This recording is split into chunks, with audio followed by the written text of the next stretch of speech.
nasalig na dihatag sa akong pastor. Praise God. If you have your Bible, open it with me in the book of Psalms 137. I'll be reading in the New International Version or NIV.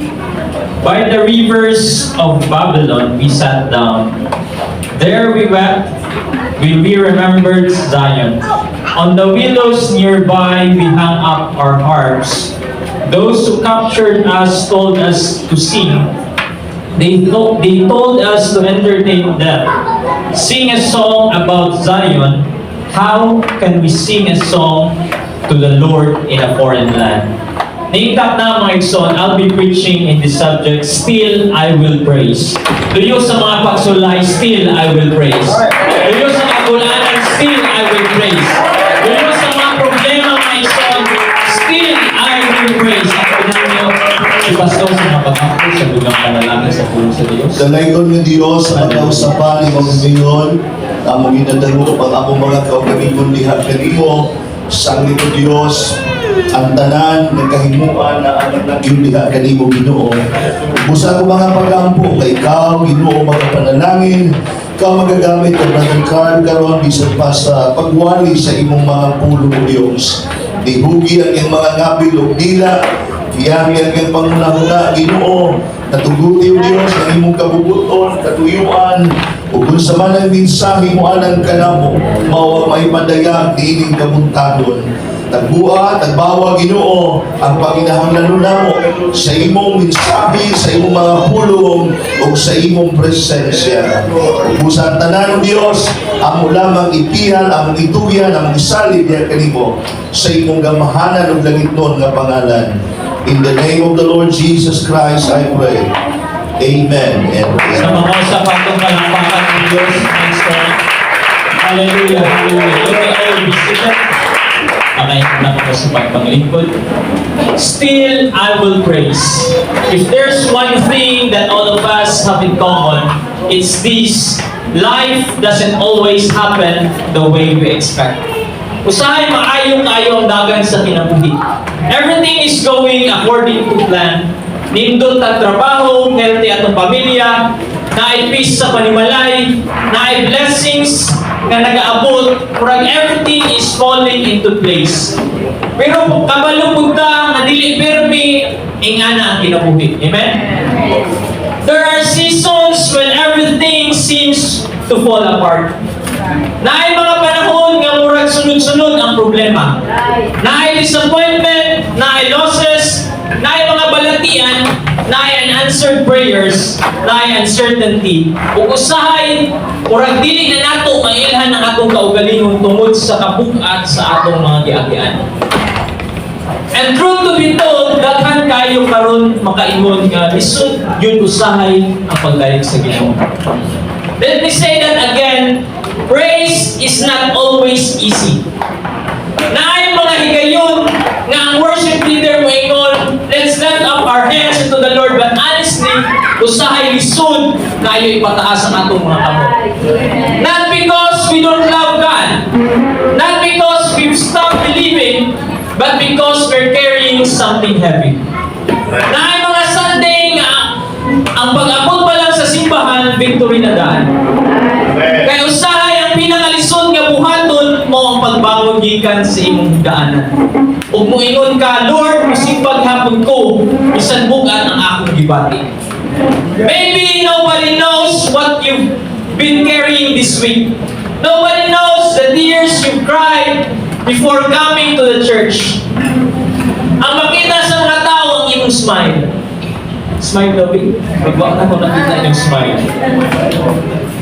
Pero wala silang kabalo mga igsoon sa atong mga struggles.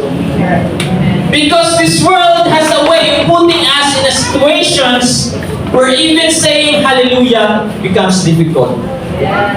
Even mature Christians experience this. Even people who have served God for many years experience this. You still believe in God. You still trust His Word. Wala ang imong faith mga igsoon. Pero kung mahimong honest ka, usahay, pinakalisod, isulti ang maong thank you Lord. No? Lisod kayo usahay magpasalamat sa Diyos nga daghan tag problema. I've experienced that, and I'm sure some of you have experienced that too. Na ang mga buntag, mga igsoon sa imong pagmata, dili hallelujah, or not hallelujah is the first word that comes out from your mouth. Dili tungod kay wala na ang gugma sa Dios, kung dili bugan ang imong mga dibati. Una ingon ni David mga igsoon sa Psalms 103, "Bless the Lord, O my soul, and all that is within me, bless His holy name."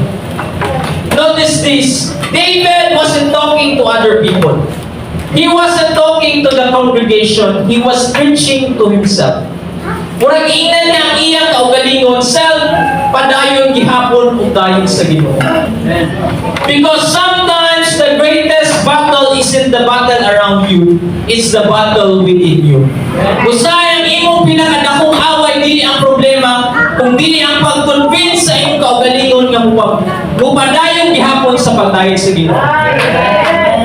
Kabalo mo usahay mga igsoon, or kabalo na taon sa angay natong buhaton. We know we ought to be in church every Sunday. We know we ought to worship. We know we ought to give thanks to everything God has done. But there are seasons when worship becomes struggle. Sometimes the biggest obstacle to our praise isn't what's happening around us, it's happening inside us. Usay ang problema, gusto niyang pahilumon ang atong mga pagdayo. Usay ang nahitabo sa gawas, nakaapekto na sa kalipay, nga unta na sa sulod. What's happening around us begins to affect the praise that should be coming from within us. Now listen to this. Lahat tayo marunong manalangin kapag may problema. Let me say that again, we all know how to pray in difficult times. Kapag mabigat ang buhay, we pray. Kapag may sakit, we pray. Kapag nahihirapan ka sa finances mo, we pray. Kapag ang pamilya natin ay dumaraan sa mga pagsubok, we pray. It's almost automatic for us to kneel down and cry out to God. But honestly, we don't always know how to praise during difficult times. Because there is a big difference between praying and praising. When you pray, you are talking to God. Dinadala mo sa Kanya ang iyong mga pangangailangan. Sinasabi mo sa Diyos na sinasabi mo sa Kanya ang lahat ng bumabagabag sa puso mo. Tagalog mo taro mga igsoon. Humihingi ka ng tulong, humihingi ka ng himala, humihingi ka ng intervention, and there's absolutely nothing wrong with that. God invites us to pray. Pero ang praise, iba mga igsoon. Praise is declaring who God is even before you see what God will do. Praise says, Lord, hindi ko pa natanggap ang healing ko, but I will still praise you. Praise says, Lord, wala pa akong nakikita ang provision, pero nagpapasalamat na ako dahil ikaw si Jehovah Jireh, my provider. Praise says, wala pa akong breakthrough, pero pinupuri kita dahil nananatili kang tapat, mga igsoon. God is faithful. That's why sometimes it's hard to praise than to pray. Prayer asks God to move, but praise celebrates God before He moves. Prayer is asking, praising is trusting. Prayer brings your burden before God.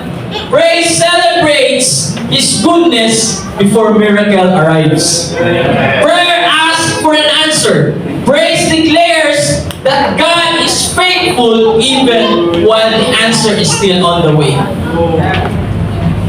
And sometimes, dito maglisod mga igsoon.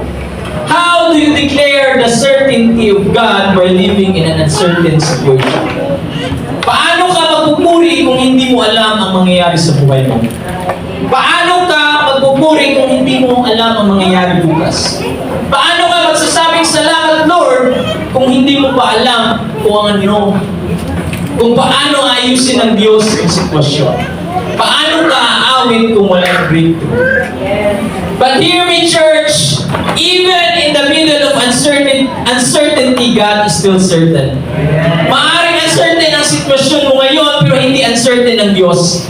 His character never changed. His power never changed. His faithfulness never changed. The Bible says Jesus Christ is the same yesterday, today, and forever.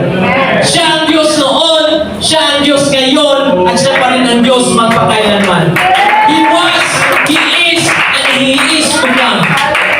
He was your healer, He is your healer, and He will always be your healer. He was your provider, He is your provider, and He will always be your provider. Kaya kahit hindi mo pa nakikita ang sagot, kahit wala ka pang breakthrough, kahit hindi pa naayos ang sitwasyon mo, He is still worthy of our praise, my soul.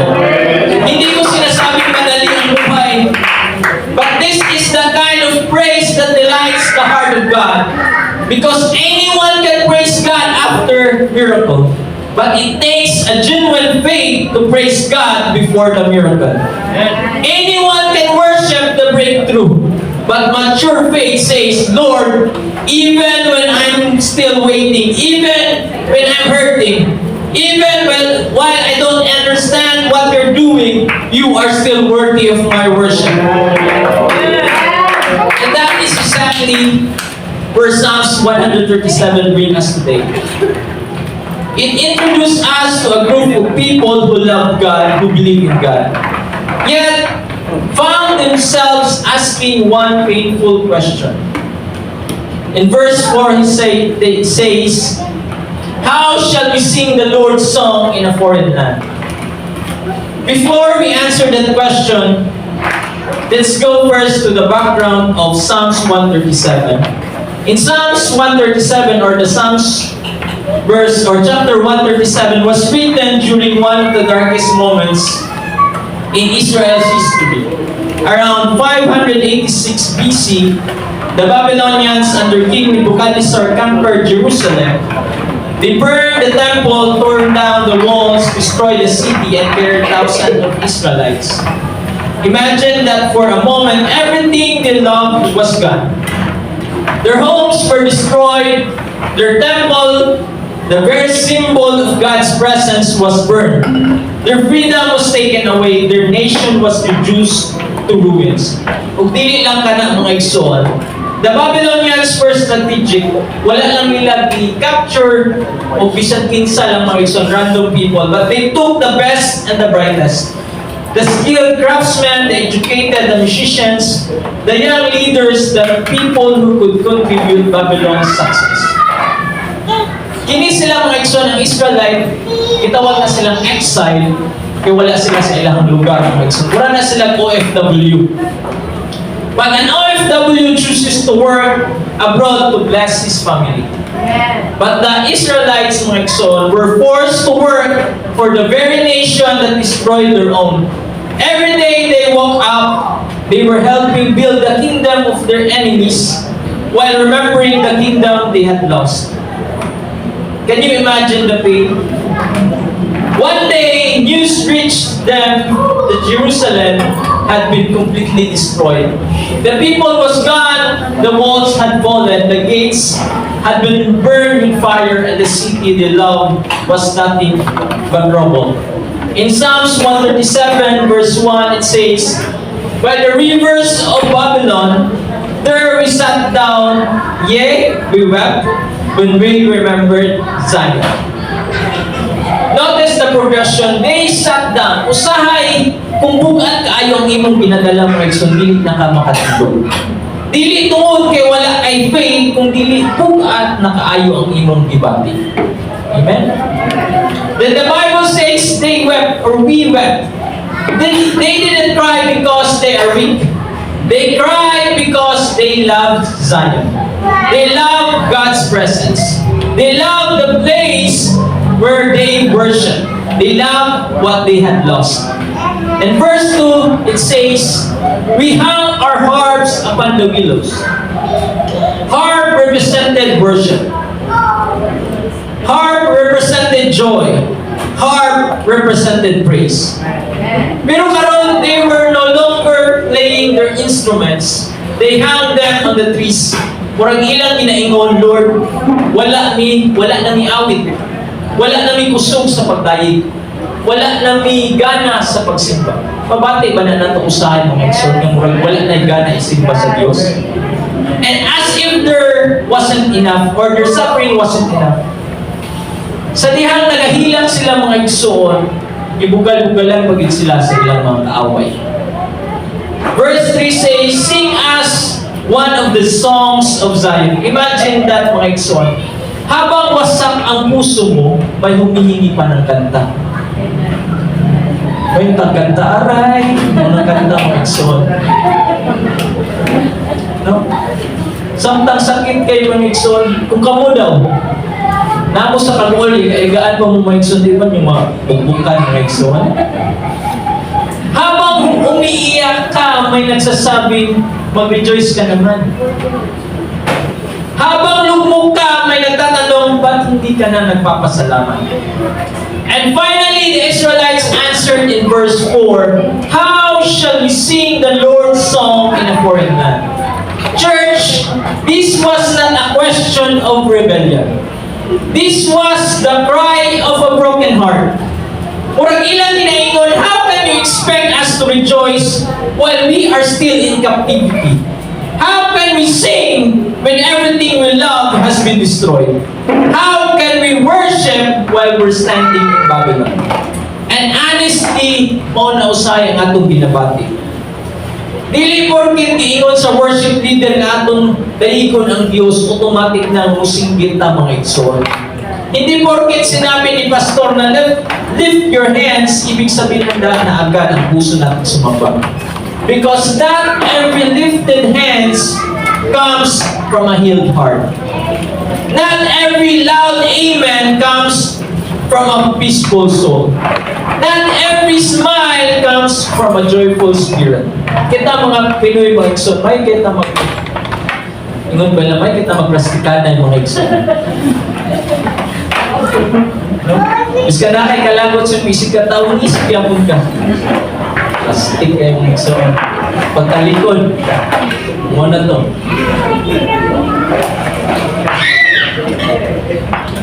There are people who look strong on the outside but are completely broken on the inside mga igsoon. Kinsay broken diri karon mga igsoon? Broken sa utol, ang kamot na broken. Literal na broken mga igsoon, kaya ang kamot na balik man. Maaring nakikita mo akong lumayo, maaring nakikita mo akong umaawit, maaring nakikita mo akong nagtataas ng kamay at nagsasabing amen, pero ang totoo, may laban tayong kinakaharap mga igsoon. Natay mga sugat nga ginadala mga igsoon. Natay mga question nga hantod karon wa pa natubag. That's why Jesus said in Matthew, these people honor me with their lips, but their hearts are far from me. Dili sapat mga igsoon nga moawit lang ang atong mga lips mga igsoon. God is looking for a heart that genuinely worships Him. Yes, amen. Una pangutana sa mga Israelite na mga igsoon, how can I praise God when my heart is declining? How can I thank God when I'm drowning in debt? How can I worship when my marriage is falling apart? How can I sing the Lord's song in a foreign land? But here's the good news. Siguro ginaisip na Israelites mga igsoon na Lord namin sa Babylon, dili namin mo madunggan. And I would like to encourage you today, God is not limited by your geographical location. God is not limited by your emotional location. Maaring nasa mountaintop ka ngayon or nasa valley ka ngayon, maaring nasa season ka ng blessing o sa season ka ng brokenness, pero kahit nasaan ka, God is there mga igsoon. The presence of God is not confined to Jerusalem. The presence of God is not limited to the temple. At ang presensya ng Diyos ay hindi lang nararanasan kapag maayos ang buhay. Even in Babylon, God was with His people. Even in captivity, God had not abandoned them. Kung nakakaisakit ka ron mga igsoon, God is still your healer mga igsoon. Kung nakakasa financial struggles, God is still your provider. Kung pakiramdam mo, nakagapos ka ng takot, anxiety, and problems, God is still your deliverer. Church, let me leave you this question. Is your praise limited by your place? Dahil kung hindi limitado ang Diyos sa lugar mga igsoon, hindi rin dapat limitado ang ating sitwasyon sa ating sitwasyon ng ating pagpupuri. Kaya kahit nasa Babylon ka ngayon, kahit nasa pinakamahirap ka na season, keep opening your mouth and keep saying, thank you, Lord. Not because life is always good, but because God is always good. Let me repeat that. Thank you, Lord.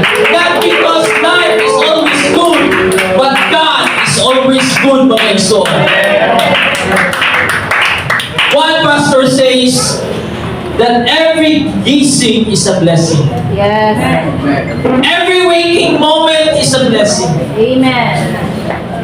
Sa matag-adlaw nga pagmata mga igsoon, sa matag-adlaw nga pag-apply sa imong mata, that's already a reason to praise the Lord. Kung nakamata pa ka karon na mga igsoon, God has given you another opportunity. He has given you another day.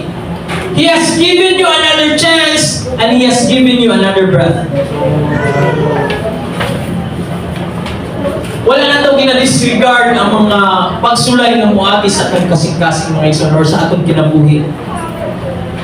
Hindi natin minamaliit ang mga sakit o struggle o ang bigat ng buhay.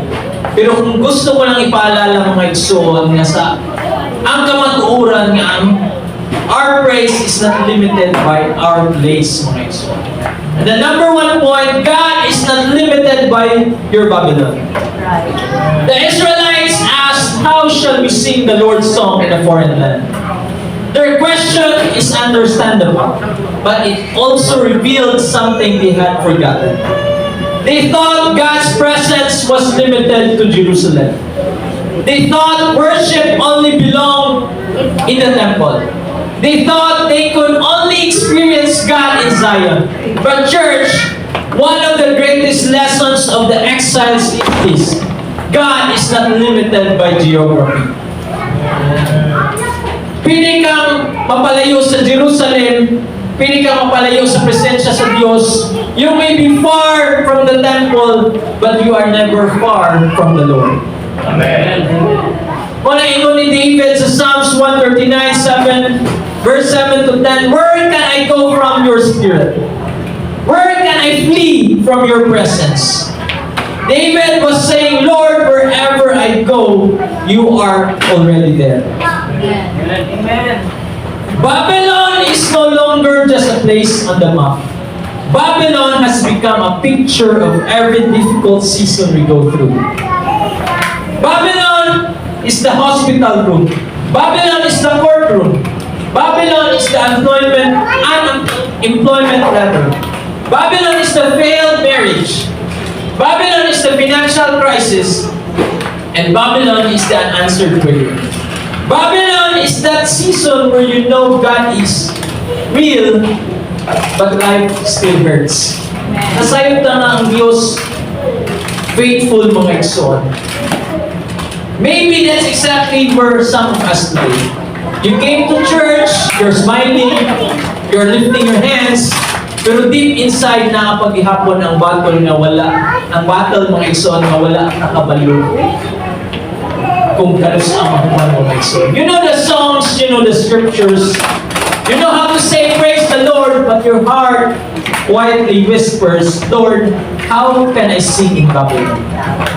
But church, here's the beautiful part of the story.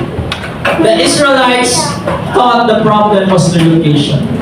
They thought, we're in Babylon, maybe God no longer hears us. But they were about to discover a life-changing truth.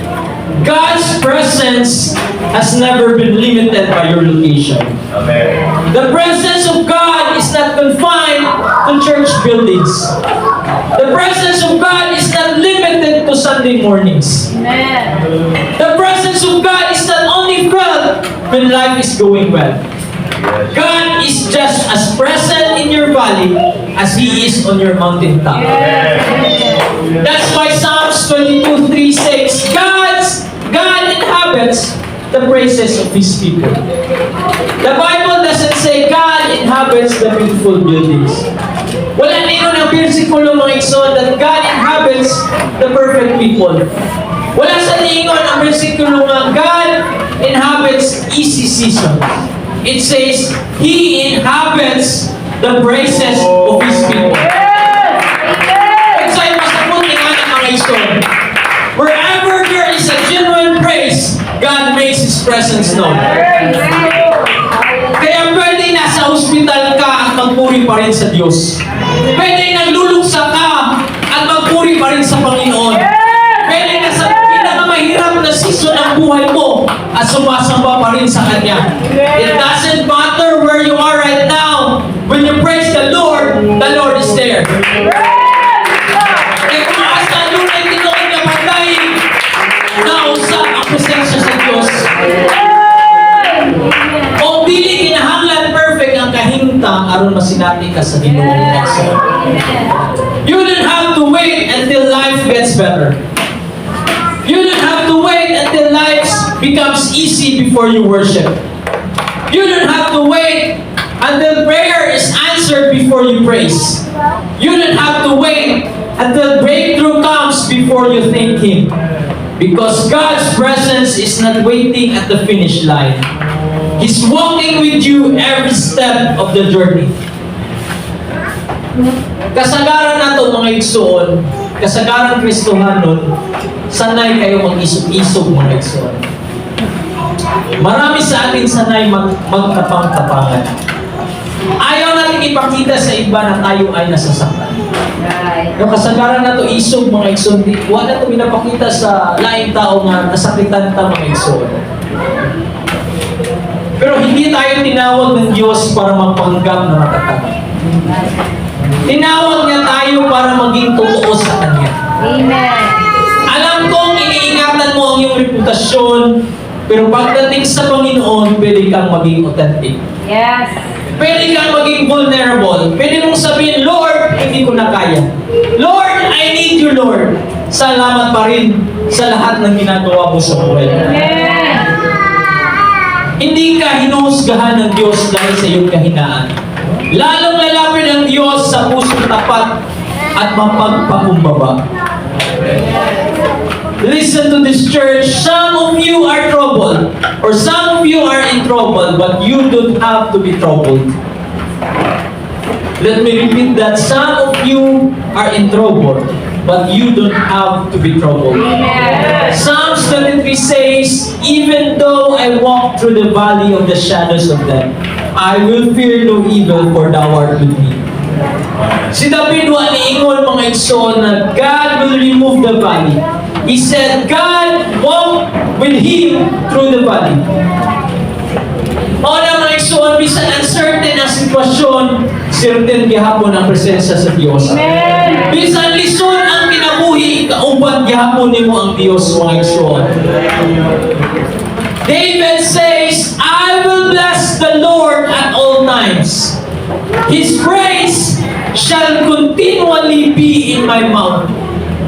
Wala siya niingon mga igsoon nga I will bless the Lord kung maayos ang buhay o kapag marami akong pera. Wala siya niingon nga kung wala kang problema akong dayon ng Diyos. Apa niingon si David, I will bless the Lord at all times. I believe the answer to this question is found in the chapter before Psalms 137.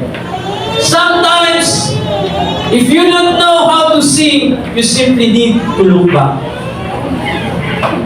The Israelites asked, how shall we sing the Lord song in a foreign land? If you don't know how to sing in Babylon, look back. I mean literally look back. Kaya kung kay imong linion ang Psalms 137 mga igsoon, mag-una ang Psalms 136. Usay ang about sa imong present struggle, makita nimo sa imong previous testimony. Before you stay too long in Psalms 137, go back to Psalms 136. Psalms 136:1, it says, "Oh, give thanks unto the Lord, for He is good, for His mercy endureth forever." Amen. Before Israel arrived in Babylon, they were reminded to give thanks. Before tears came, there was thanksgiving. Before the exile came, there was worship. Before Psalm 137, there was Psalm 136. I don't think that's accident. I believe God was teaching us a principle.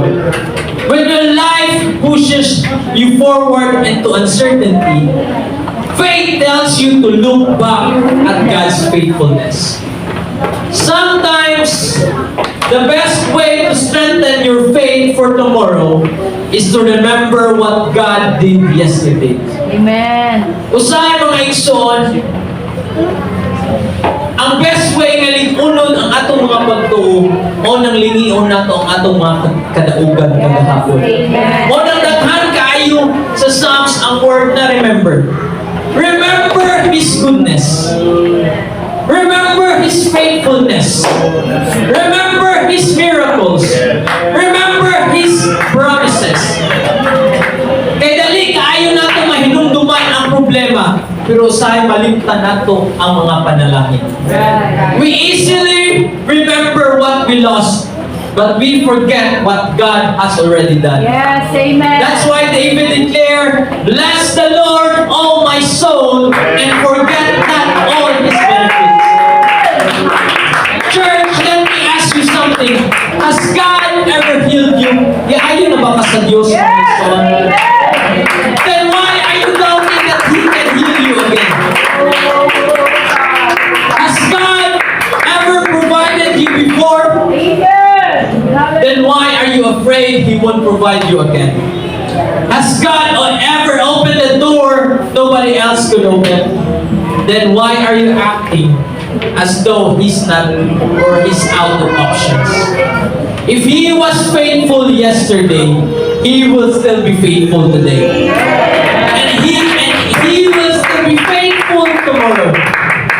That's why every time I enter into difficult season, I don't look at my present situation. I look back. I remember the prayers God answered. I remember the battles He brought me through. I remember the doors He opened. I remember the miracles I never thought I'd see. Kaya imong present nga problema maison mahimo ng gamay. Kung imong itandi ang kadakon sa pagkamaayo sa Dios sa imong kahapon. Don't let your current pain erase your previous testimonies. God, Lord. Because your testimony is evidence that God has never abandoned you. Yes. If He carried you before, He can carry you again. If He sustained you before, He can sustain you again. Amen. If He made a way before, He can make a way again. Hallelujah. That's why every morning sa atong pagmanta, it's already a reason to praise Him. Every breath is a proof of His mercy. Every heartbeat is evidence of His grace. Amen. Every sunrise is another reminder that His faithfulness is new every morning. Amen. Maybe you didn't receive everything you prayed for, but look back, you're still here. Yes. You're still breathing. You're still standing. You're still worshiping. And you're still covered by His grace. And sometimes, church, the greatest testimony is not that you escaped the storm, but that God kept you alive through the storm. Now, someone might say, I understand I need to look back. But what if I'm still middle of my battle? What if nothing hasn't changed? What if naagyapon ang mga problema? That brings us to one of the greatest example in the New Testament. Paul and Silas. Number 2 point, praise before the breakthrough. If you're wondering whether it's possible to praise God in the middle of the pain, then let me introduce 2 men who did it. Paul and Silas. Kailata kang Paul o Silas mga igsoon. Paul and Silas were not suffering. Wala sila nag-antos because they had done something wrong. They were suffering because they had done everything right.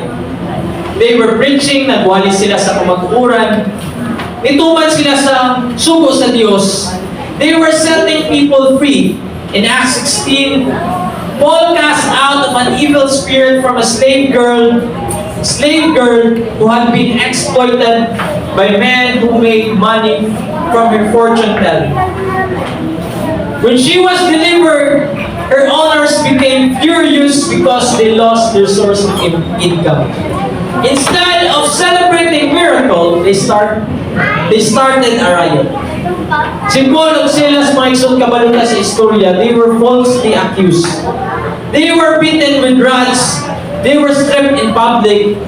Then they were thrown into the inner prison where their feet fastened in stocks. Let me remind you this morning, doing the right thing does not guarantee an easy life. Yes. Ang pagpangalagat sa Diyos, mga igsoon, dili na garantiya nga dili na ta makaagi mga problema. Right.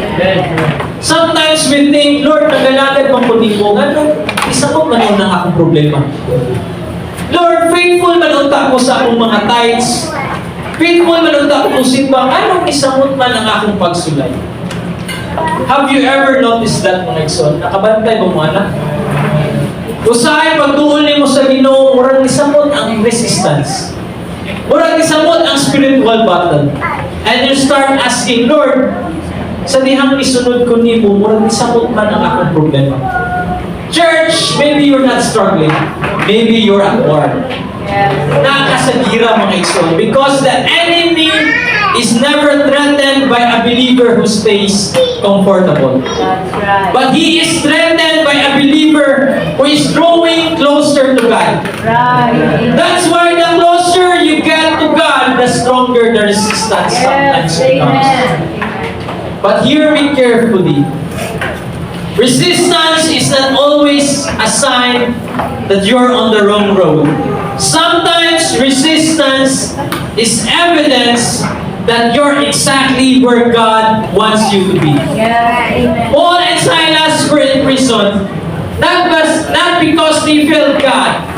They were in prison because they obeyed God. Acts 16:25, muling pinaka-amazing mga igsoon. About midnight, luyos ng mga pagsulay, Paul and Silas were praying and singing praises unto God. And the prisoners heard them. Notice this. They did not say, or the verse says, did not say after midnight. It did not say after the earthquake. It did not say after miracle. It says about midnight. In other words, they praised before anything changed. The change were still there. Ang ilang mga gapos, mga igsonapa nila. Ang prisuhan o ang purtahan sa prisuhan sirado pa, mga igsoon. Their backs were still bleeding. Ang ilang mga pagampo wala pa natupag, but they choose to worship anyway. That's real faith. Anybody can praise God after breakthrough. Anybody can praise God after the healing. Amen. Anybody can praise God after the promotion. But it takes a mature faith to praise God while you are still waiting. They had every reason to complain. If siguro kita to mga igsoon, basi mo ingon na ta, Lord, nagsunod mo gani kung di mo nga daw naamang ko sa prisuhan. Lord, nagwali ko sa iyong pulong, anong ikulata manood ko? But instead of complaining about God, they started singing to God. Instead of focusing on their prison, they focused on His presence. Instead of talking about their problem, they talk about the goodness of God. Amen. Amen. The Bible says their worship was so loud or their worship was so loud that all other prisoners hear them. Church, your praise is never just for you. Usahay, somebody is listening to how you worship while you're suffering. Amen. Your children are watching. Your family is watching. Your friends are watching. The people around you are asking, makahimo pa ba sila sa pagsimba luyo sa katulanan? Ang mga tao mong tanaw, mga igsoon, will they still praise God even after everything they've been through? Acts 16:26 says, there was a great earthquake. Normally, earthquake destroy things. But this earthquake didn't bring destruction. It brought deliverance. Right. Amen. The foundation of the prison were shaking. Every prison door flew open. Everyone changed, came loose. Don't miss this. Their praise did not cause the prisoner to disappear. Their praise caused the prison to lose its power over them. Amen. There were some breakthroughs that only happened after you decided to worship anyway. Praise the Lord. There are some change that only break after you choose to praise God in the middle of your pain.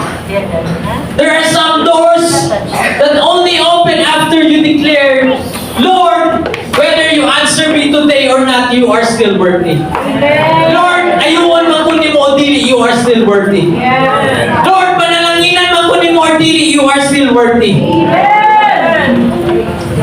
Lord, nagaan man ni mo kasulbaran ang akong problema or dili, you are still worthy. Amen. Let me ask you today, what if your miracle is waiting on the other side of your worship? What if your breakthrough is one praise away? What if heaven is simply waiting for you to stop complaining and start glorifying God? Praise the Lord. So after we see Israelites in Babylon, Paul and Silas in prison, one truth becomes clear. Praise is not a response to a favorable circumstances. Praise is a decision of faith. Amen. And that leads us to the final challenge of the message today. Will you praise Him even before you see the answer?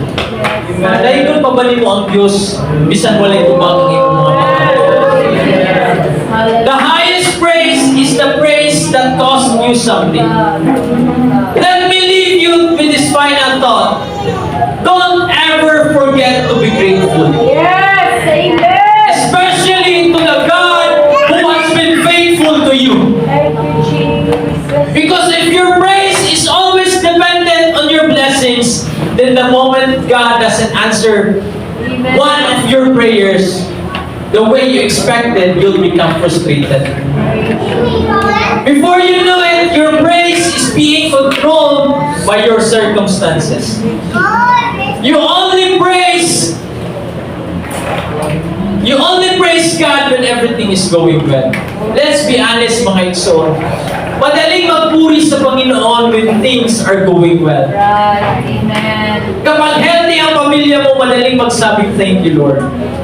Kapag lumalaki ang laman ng bank account mo, 6 digits, 7 digits, 8 digits, minsan 8 digits rin ang account ng 1 peso.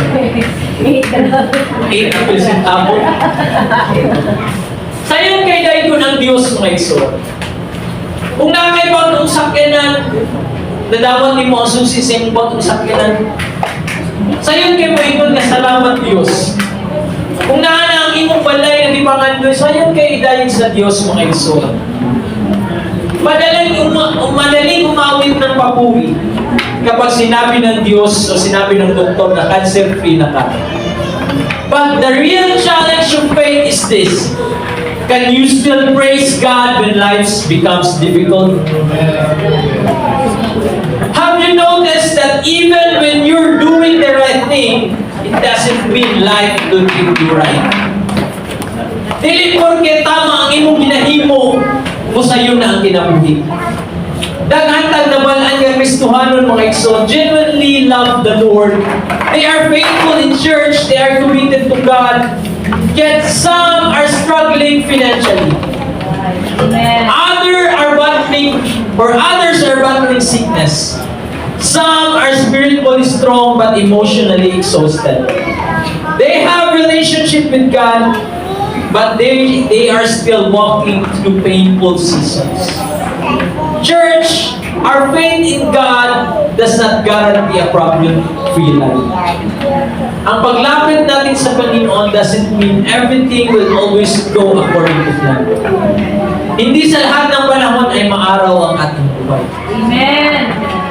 There will be seasons of sunshine, but there will also be seasons of storms. What He promised was His presence in the middle of our troubles. That's why the challenge today is not whether the problems will come. They will. Ang problema mo abot.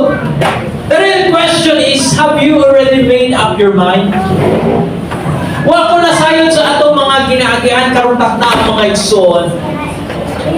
Hindi ko alam kung ano ang mangyayari this year. Hindi ko alam kung ano ang haharapin natin sa susunod na araw o buwan. But whatever comes my way, I will bless the Lord at all times. Whatever comes my way, His praise shall continually be in my mouth. Let everything that hath breath praise the Lord. Let the redeemed of the Lord say so, because the Lord is good and His mercy endures forever. Church, praise is not an emotion. Let me repeat that. Praise is not an emotion. Yes, amen. Praise is a decision. It's a decision you make before the battle begins. It's a decision you make before the answer arrives. It's a decision that says, Lord, whether you heal me or not, you are still good. Lord, whether your breakthrough comes today or next day, you're still faithful.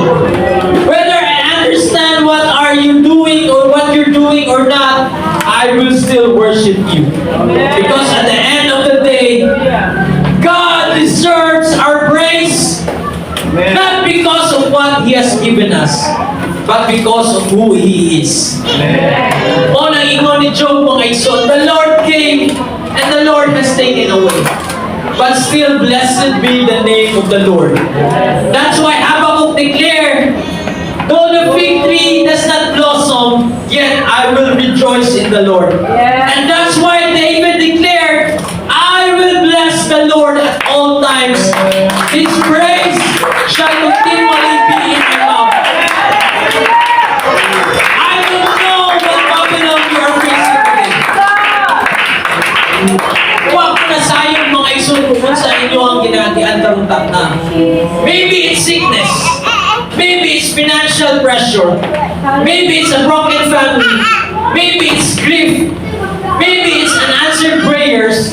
But don't allow your Babylon steal your soul. Because your circumstances may change. People may fail you. Feelings may come and go. But God never changes. He is still good. He is still faithful. He is still holy. And He is still worthy. So today, don't wait until everything is fixed before you worship. Lord, thank you. Don't wait until every prayer is answered before you praise. Choose to praise Him anyway, because sometimes your greatest testimony is not that God removed the storm. It's that He remained faithful while you are walking in the storm. And as a closing mga igsoon, we bring this message to close. Let me leave you with one final thought.